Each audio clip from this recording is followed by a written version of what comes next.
everybody, and welcome to Saturdays with Screwtape. I am so excited to be reading this through with you guys, so let's jump into it.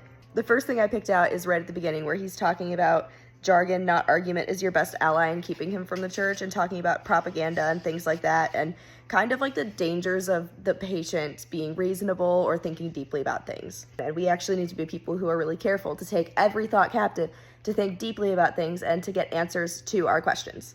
He also talks about the dangers of arguing and being reasonable, because that leaves you vulnerable to an argument from God. But even if it doesn't lead you right to God, it just wastes precious time where they could be distracting you with real life. I thought it was really interesting how he was talking about the real world, and by the real world he means like distractions and the physical world around us, and he's trying always to keep the patient's eyes off of spiritual things that are going on. So it's really important to remember that even though we do live in this physical world, there's a very, very real spiritual world. There's very, very real spiritual warfare going on. We need to be super aware of the spiritual battle going on around us and all these distractions that could be taking us away from God.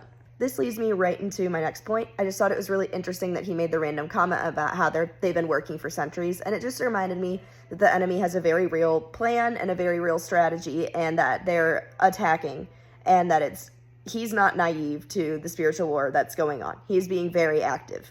I think it's important to note that, just so that we can be aware of it, like aware that there actually is a battle going on, but then too, that we can also remember that Jesus has a long-term strategy as well. Like, we're in this fight, and what we're seeing is just a part of the fight. There's a lot more to come, and there's a lot more that's been done, and victory is on our side in the end. So we don't need to be scared, but we do need to be aware that there's a battle going on. And the very last point that I'm going to pick out is about how pride allows us to be blind to things, so we end up not thinking deeply about things. So when he's talking about, like, just let the patient kind of like be prideful because he knows it all, he's heard all the things, he doesn't need to look into this more, and that actually takes us away from the truth a lot because we think we know everything. So in conclusion, my 4 points were that the enemy is anti-reason and argument, so our response has to be to think deeply and to ask questions. 2, that the spiritual realm is real life. Like, we can't separate the spiritual realm and real life, but we also can't be distracted by just the physical world that we see around us. 3, that the enemy has a long-term strategy, so we can't be naive to it. We can't be naive to the spiritual war because the enemy's not naive. And 4, that pride leads to blindness, so we can't just assume that we know everything. That's not going to help us in our walks with God by any means.